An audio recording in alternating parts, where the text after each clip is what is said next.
I'm so thankful that you're with us this morning. If you're new, my name's Aaron Hanson. I'm the lead pastor of this amazing church called Red Hills Church, where we love to say this at our church: it's okay to not be, help me out, okay, that you can come as you are. My hope and my prayer is that you are changed by Jesus Christ. My job as a preacher and a teacher and a communicator is to give you the Word of God. Jesus' job is to change your heart and to change your life, and that is my prayer this morning. So I welcome you to our church. Today we're launching into a new series called 3 Miles Per Hour, and the title of my sermon is Get Your Life Back. I want you to look at someone next to you, 6 feet apart, and say, get your life back.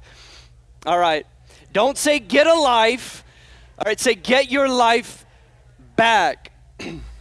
Archaeologists all agree that the earliest civilizations that we have discovered date back to about 9,000 BC, which means this, that the collection of humanity in cities and gatherings larger than kind of nomadic groups started about 12 or 13,000 years ago. And archaeologists have talked about the inventions of this age. It's called the Neolithic age or period, the Stone Age, or to be more precise, the Late Stone Age. And they talk about these inventions that they've created. In a major invention during the Neolithic period happens about every 500 years. Just think about that for a moment. 500 years. And so in the earliest parts of this phase, they created stone tools to work with, all right? And then 500 years later, they created bricks in order to build with, all right? So if you were around at the time of an invention or creation, I mean, it was a special moment in history. 500 years later, there was the invention of iron, all right, used for tools, and then the invention of the wheel. And so you've got the progression of invention and ingenuity of humanity moving at a very, very slow pace throughout history. And then it happens, and it is slowly accelerating, getting closer and closer together until you get to the 1800s.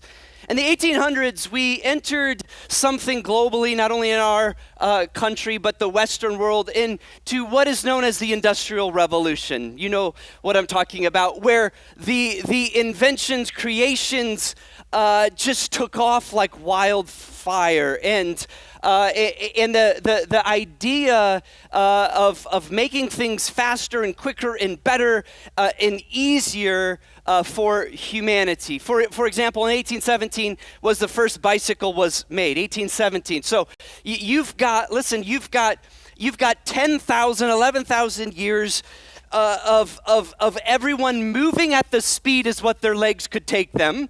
And then in the 1800s, you have the invention of the bicycle. And then in 1827, you've got the first passenger steam engine train that people could ride on, right? A new experience. But even then, only a few select people could actually move that fast. In 1885, we've got the invention of the automobile by a guy with the last name Benz in Germany.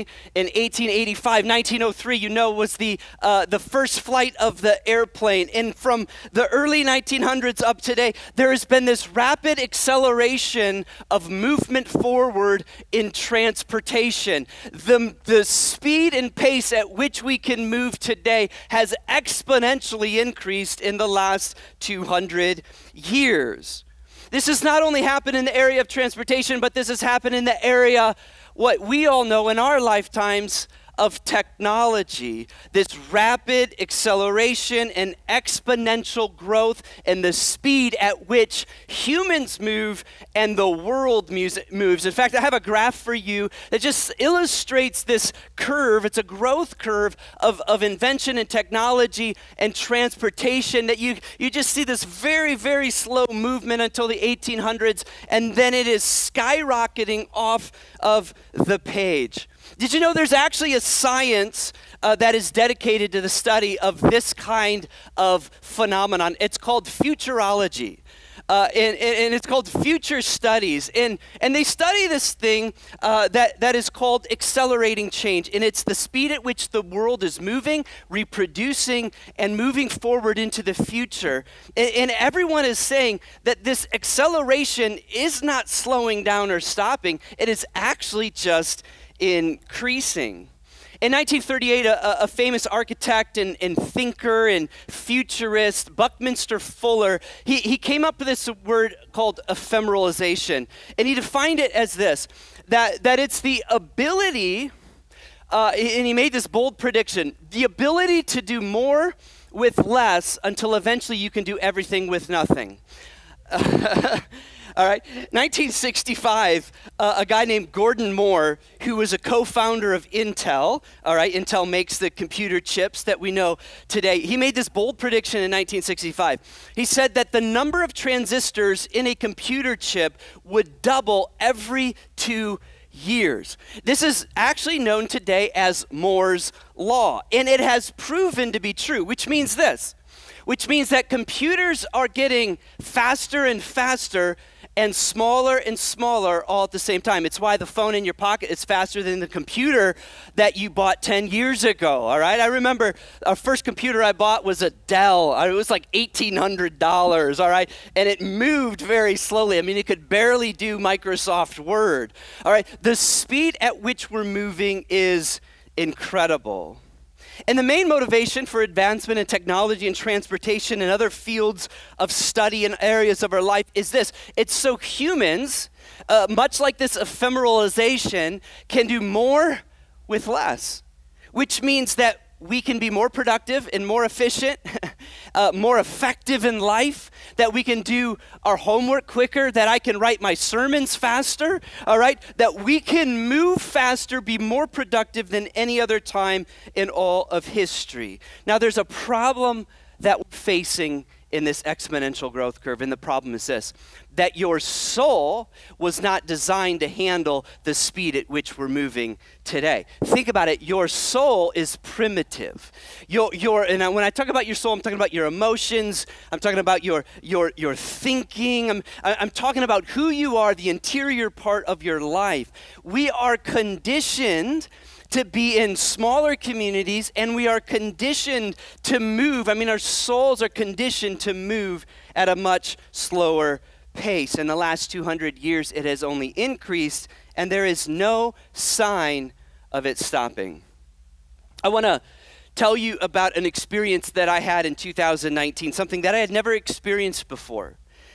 In 2019, I think it was the fall of 2019, I was moving at a speed that I didn't even understand that it was unhealthy in my life. I have 4 kids, and my wife and I were taking turns shuttling our kids to their school, which is 20 minutes away. So it was a 40-minute round trip every day. We were getting up at 6:30, getting our kids up at 6:45, getting them ready, packing their lunches, going, and we would take turns doing this. Then we'd get home. We'd do 2 hours of homework. We would then shuttle them to gymnastics and fencing and water polo. And while we have 4 kids, I also have this thing called a job, all right? And I know some of you think I only work 1 day a week, all right? I know you think pastors have the easiest job in the world. You 5 hours a week, all right? But it couldn't be further from the truth. In fact, in 2018, we moved from this building to the high school. We grew by 20%. We had over 500 people in tribes. I mean, we were blowing and going as a church. Amazing things were happening. Brianne and I were busy 4 to 5 nights a week. And at the same time, in 2018, I started a business with some friends, and I was in charge of a major project. And so I did all this in my free time, and then I had my work, and then I had my family life. And in the fall of 2019, I was having a problem sleeping. And I've always struggled because my mind moves a million miles an hour. You probably tell, right? Because I talk fast. Just think how fast my mind is moving. And so I'd lay down to bed and I would fall asleep quickly. But 30 minutes later, I would wake up. And I'd wake up and my heart would be pounding. and I'd be breathing heavy, and I would feel like the problem that I was facing was insurmountable. And it was something as simple that when I woke up the next morning, I knew could be fixed, because every problem can be solved or at least managed. But I remember that moment, just being overwhelmed, like I wanted to crawl out of my skin. I could not sleep, and I would stay up till 3 or 4 in the morning, which didn't help the schedule that was on. I went a few weeks of this, and I told my wife, I said, Brianne, I'm feeling this at night. And she goes, Aaron, you're having an anxiety attack. I said, a what?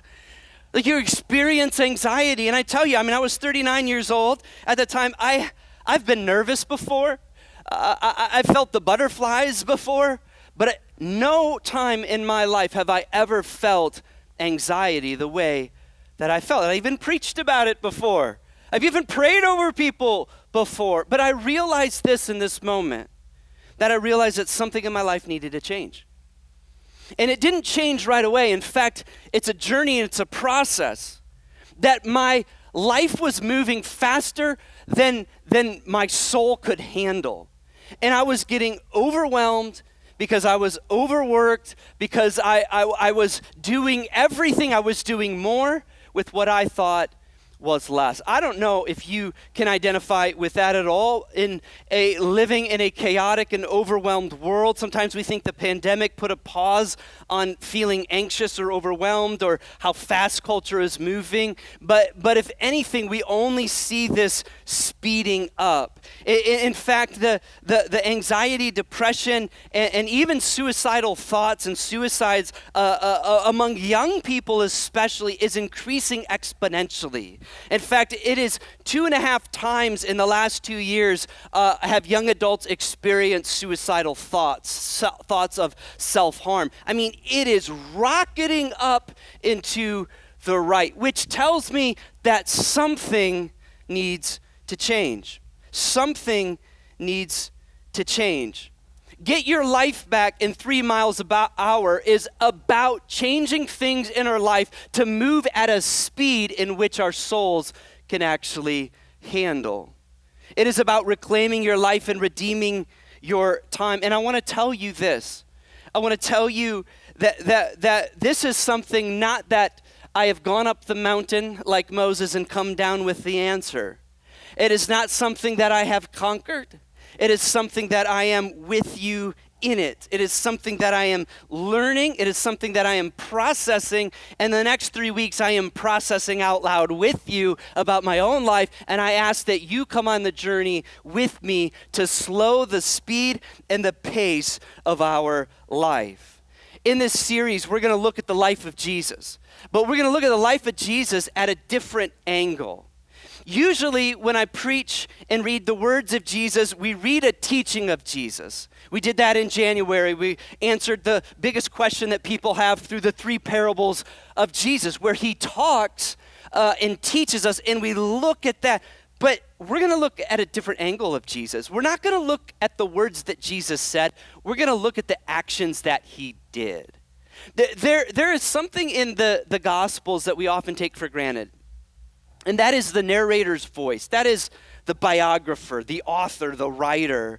And what we're going to find and what we're going to discover is we're going to look at clues in between the itinerant ministry of Jesus, between his miracles and his traveling, because the Gospels record he goes from one place to another place. But we're going to look at these clues right in between of what the narrator and the biographer about Jesus says that what he did. And what we're going to discover is this, is that Jesus lived an unhurried life.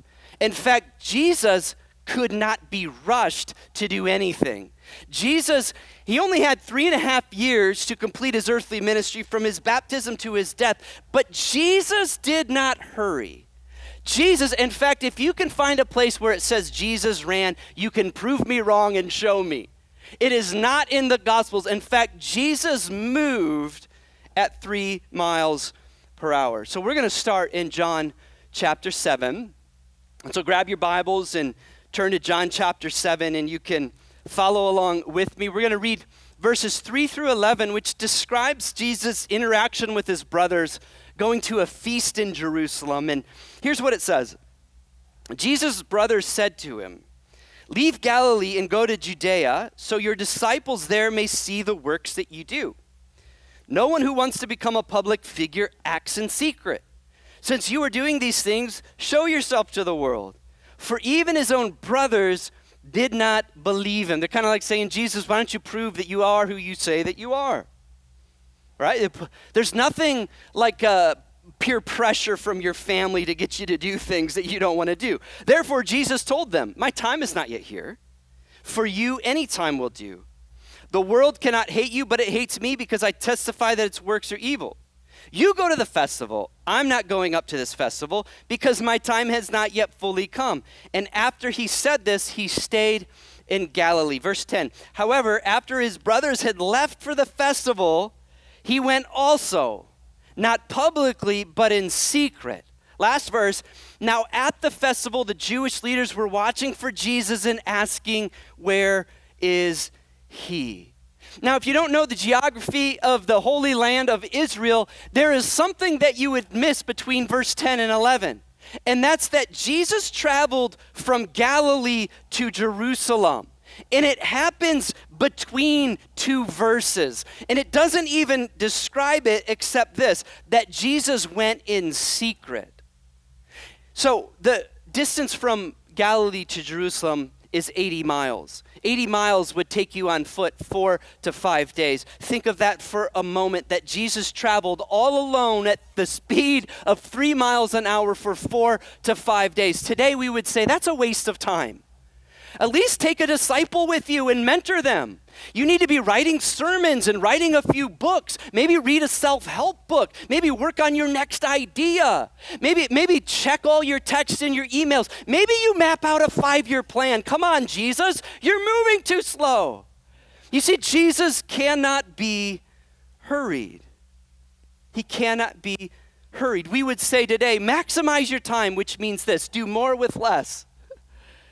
But I'm telling you, if we move too fast, and some of us are moving too fast, and some of you don't even know that you're not even aware of it, but your soul cannot handle it. Here's my point to the whole series that we're going to do for the next 3 weeks. If we want the life of Jesus, which I think a lot of you are here because you want the life of Jesus, we must move at the speed of Jesus. We must move at the speed of Jesus. And we're going to look in the Gospels. Specifically today, I'm going to read some excerpts of Mark's Gospel, which is personally my favorite Gospel, probably because it's the shortest Gospel, because Mark gets right to the point.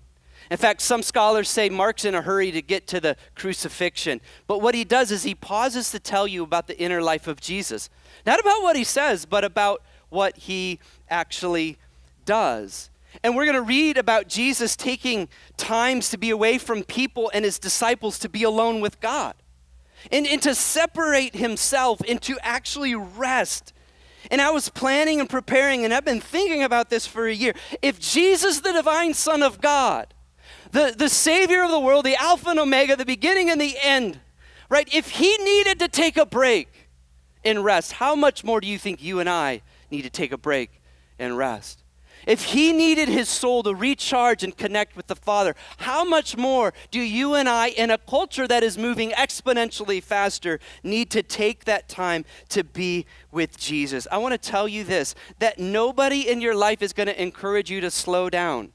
No one in your life is going to encourage you to care for your soul. No one's going to come up and say, hey, you really need to slow down. Like, you really need to care for your emotional, spiritual, psychological life. You just need to take a break. People aren't going to do that. But it's interesting, in the Bible, we read things like in Proverbs, above all else, guard your heart. Why? Because it's the wellspring of life. Like, guard the interior, your emotions, your life, your heart, and your mind. And so I want to talk today about how to get your life back. How to get your life back. And today I thought I would have a little fun with my points, because today there's a big game on. Am I right? All right, so some of you know it's called the Super Bowl, all right? And so I thought I would use some football terms today. Can I have some fun with the message? All right, thank you. But if you don't know football, I'll describe it to you. And so what I want to do for this, for the next 15 or 20 minutes, is I want to give you the truth, and I want to give you a very practical application to that truth. Because it's one thing to know something, it's certainly another to actually do something. And my motivation in preaching is not just to give information, but also to give application and people to live out what the truth of God actually says to live out. And so the first one is this: how to get your life back is call an audible.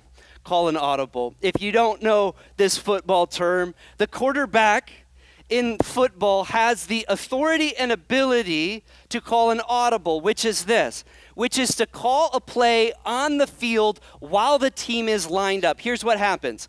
The coaches have a direct line to the quarterback. He's got a radio in his ear, and they can call the play, but that shuts off at the play clock stops at, when the play clock gets to 15 seconds left, that shuts off, so the coaches cannot communicate anymore. And if you notice in the NFL, they don't do like the college thing where they hang these big signs of like Dumbo and like weird things on the side to tell the plays. And so the quarterback, you'll see it all the time. You'll watch it today. He'll get under center.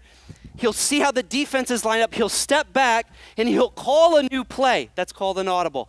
And if he was going to do a run, maybe he'll do a pass. If he was going to go one way, maybe he'll go another way. He hikes the ball, and he runs the play. He calls an audible. Listen, in the life that we live in, what am I saying to you? I'm saying to call an audible in your life. To be able to speak out that things are not right, are not good, and are not going in the direction that you wanted to go. Jesus called an audible.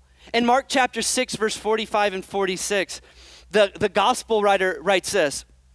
He says, immediately Jesus made his disciples get into the boat. I love that. He made them. He's like, get in the boat, you guys. Go on ahead to Bethsaida, while he dismissed the crowd. After leaving them, what did he do? He went up on the mountainside to pray. Now this happens right after the feeding of 5,000. Jesus does an amazing miracle, and he's with people, and everyone wants to stay. They want to hang out with Jesus, right? It's like youth ministry. I was a youth pastor for 8 years. Everyone wanted to stay later. We'd have to flip off the lights in order to get people to leave. All right, and Jesus, he dismissed them. He said, you guys get in the boat. Hey, you 5,000, actually 15,000 people. You guys leave. And what does he do? He goes away by himself up on the mountain to be with God. He calls an audible. An audible to call out in your life is to speak out, to call out if you're moving in one direction, what isn't working. It's to say, I've had too much.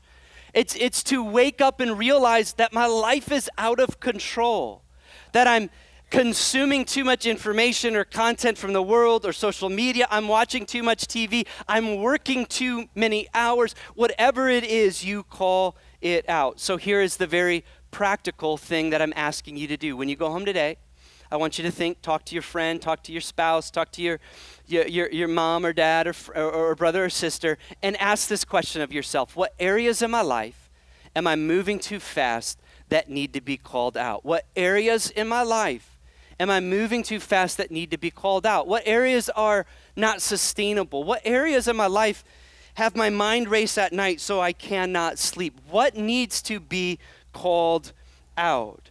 Do I work too much? When I get home, do I check my phone while my family is all around me? Come on, people, you know that most of us do that. Am I watching too many things? Am I rushing around too much? And I also think that it's interesting because the pandemic, for me personally, has put a pause on some things.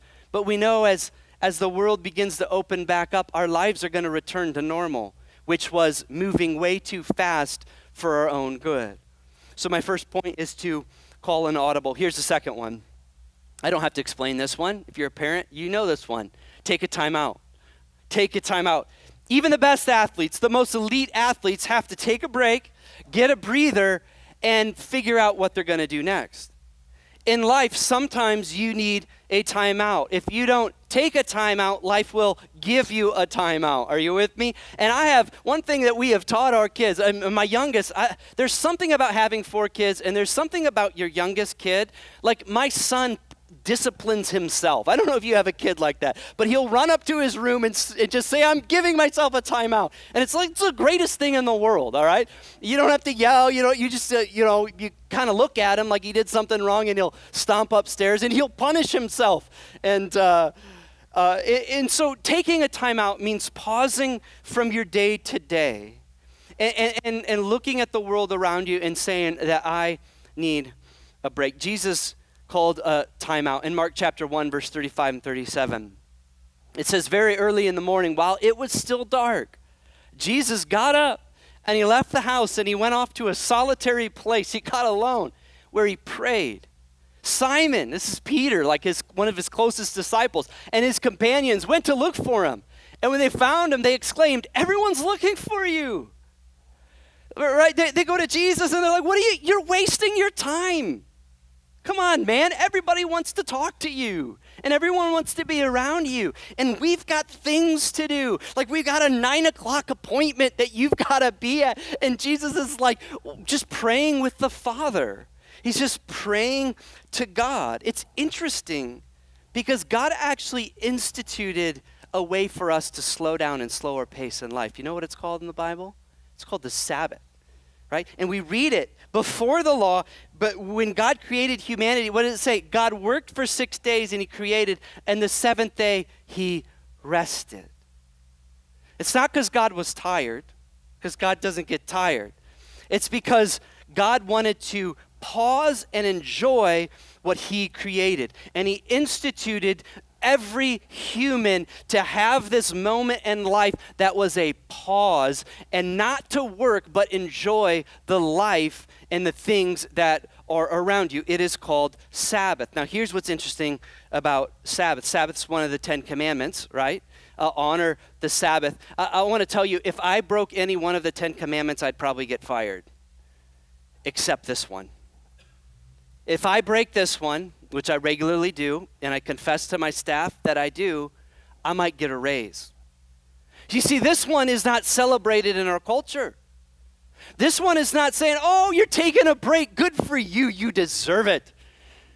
No, in our culture, and maybe it's just I put on myself, but we've got to work, and we've got to produce. And my mind spins and runs, and I'm telling you, I am trying so hard to be able to enter a season of Sabbath in my life, and even a day of Sabbath in my life. Brianne and I are reading this book called The Next Right Thing. It's about how to make decisions in life in the season that we're in. And Emily Freeman's the author. She says that in life, just like we do with our house, we declutter our house. I don't know if you ever do that. Some of you don't have a house yet, but every springtime, we do it about 4 times a year. We declutter. One thing my wife and I agree on is that we don't like clutter. And so like Goodwill is like living off of our donations of everything that our kids get. And so we don't, if you walk in our house, there's not clutter. I'm not saying it's not messy sometimes, but there's not clutter. And what the author says is just like we need to declutter our house, we need to declutter our soul. That oftentimes there's so much input and there's not enough output. And so she leads through how do you actually declutter the things that get put in your soul? Just think of the amount of information that you consume. You know, up until 15 years ago, I never had, we didn't have cell phones. And so we couldn't be constantly connected to information and watch 800 videos a week. And so just think about the amount of information and content that we are consuming as humans. It is overwhelming. And so she recommends something that actually it's in a book called The Tech-Wise Family. If you're a parent, I would encourage you to read this book. And so here's the practical. What am I going to do that I'm asking you to do with me? Is to fast technology. I know. I didn't get any amens on that one, did I? All right, there we go. Here we go. Practical. 1 hour a day, 1 day a month, 1 week a year. 1 hour a day, 1 day a month, 1 week a year to fast technology. Can I tell you something? People don't need access to you as much as you think they do. Right? Before 15 years ago, or 20, I don't remember when I got a cell phone. I was in college. But if people wanted me, I had to be at home by my phone, and I had to answer it. Or if it was an emergency, they had to drive to where they thought I was and find me. And guess what? The world moved on. Are you with me? People do not need access to you as much as they think that you, as much as you think they do, or they think that they do. People don't need that. And we need to have the freedom to be able to set down the phone. Maybe it's when you get home, when you get off work, or maybe it's at work, I don't know. But you get home, it's to take a break. Call an audible, take a timeout. Here's the last one, burn the clock. In football, there are two kinds of offensive schemes in the last quarter of the game. There is what's known as the 2-minute offense and the 4-minute offense. All right, some of you, you're learning football coaching here today, all right? You know, church is going to be a little more fun. A 2-minute offense is this. It is when you have the ball and you're down, right? You're losing, and you have 2 minutes, and your 2-minute offense is to run as fast as you can, to throw the ball, to run out of the bounds, to stop the clock so that you can score and that you can win the game. A 4-minute offense, and you'll watch somebody do this today, all right? Probably. A 4-minute offense is when you're ahead and you have the ball and you burn or grind down the clock, which means you run the ball, you keep the play in bounds, and the clock begins to wind down. It's called clock management, and you burn the clock. You waste time. Jesus burned the clock. Jesus burned the clock. What do I mean by that? He walked everywhere. Jesus could have ridden on a horse, all right? He could have sequestered a horse and ridden like a king. He could have ridden in a chariot. He could have had his followers carry him in a sedan, you know, one of those things where you kind of sit and they carry him. But what did Jesus choose to do? He chose to walk. And something happens in your life when you choose to walk and when you choose to slow down. In Mark chapter 1:16, it talks about Jesus slowing down. It says this, actually in Mark chapter 2:14. It says, as he walked along, he saw the Levi, son of Alphaeus, sitting at the tax collector's booth. Follow me, Jesus told him, and Levi got up and followed him. In Mark chapter 1, it records Jesus walking on the Sea of Galilee. Jesus is taking a stroll on the beach, and he sees Simon and his brother Andrew, and he says the same thing. He says, come and follow me. I kind of wonder, what if Jesus was rushing to the next event or the next miracle? What if, would he miss what's happening and see these fishermen that have more potential than any of us would even recognize in their life? So here's the practical thing I want you to take away today. Change your pace and change your place. To slow down, and sometimes it's to get away and change your place. Change your pace and change your place, and you're going to see potential in areas of your life and areas of other people that you didn't know were there. Most people would walk by Levi. Most Jews would walk by Levi, and we say, that guy's a cheater. That guy, he's a tax collector. He would collect taxes for the Roman Empire and skim a little off the top. Nobody would say, Levi, there's a lot of potential in that man. They would say, no, Levi is a scum of the earth. I can't believe he cheats his family and his friends and his religion and the people that are around him. But Jesus, because he's walking 3 miles per hour, he sees something different. He sees potential in someone that person, I guarantee, didn't even know was there. You see, there is an unintentional consequence that we have in life when we don't slow down. I want to tell you one more story, and it's quite personal, about my wife and I. Every year, Brienne and I and our family, we vacation in Sun River, Oregon. And Sun River is my favorite place in the world. And I don't know about you, but for me, is when the air gets thinner, God's voice gets clearer in my life. The smell of juniper and sagebrush and being at high elevation, and the Lord just speaks. And it's kind of this time where we wind down once a year, and we get a house. And I was out there, I was on the deck, and I was reading my Bible, and the Lord just spoke something to me so strongly.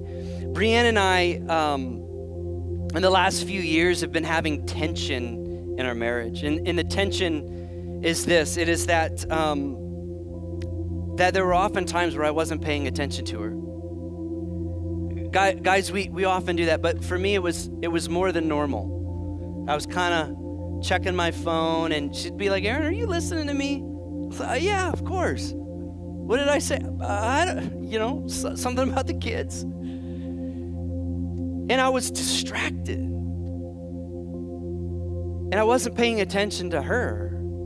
And I was thinking about my job, and I was thinking about the church, and I was thinking about if we could do this, and if we could do that. And I was thinking about all these things, and my life was moving so fast. This was this last summer in 2020. And the Lord just spoke to me and said, Aaron, you are missing the most important people in your life. You are so distracted, moving so quickly through life, that you are ignoring the people that are most important to you. I don't know if you've ever done one of those exercises where you write your eulogy, what you want people to say at your funeral. And when you write it, what you realize is the things that you want said about you come from the people that you care about the most, not the people on the fringes. It's not your coworkers or employees. It's actually your family and your friends. And the Lord just kind of woke me up in this moment, and I called Brianna out on the deck, and I told her, and we cried together, and I apologized and repented, and I knew this was happening. And it's not like my life got better immediately. It's not like I still don't struggle to think about other things and think about the people right in front of me. But I'm on a journey. I'm on this journey to learn, to grow, to change my pace, and sometimes change my place, so I can be present with the people around me. My soul cannot handle the pace at which I was moving, and in some ways right now, the pace which I am moving.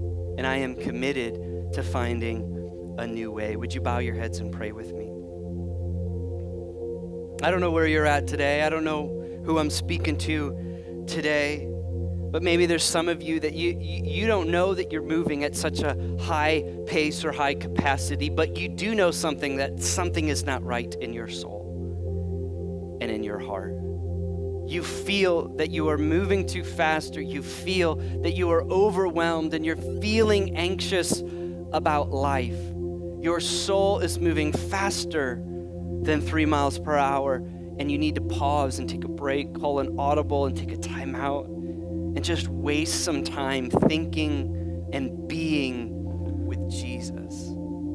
I want to ask you today, I want to ask you to respond to him. I'm going to ask you to do the first step, but call an audible to say, you know what? I know that my life cannot continue the way it's going. And in a moment, I want to ask you just to lift your hand if that's you.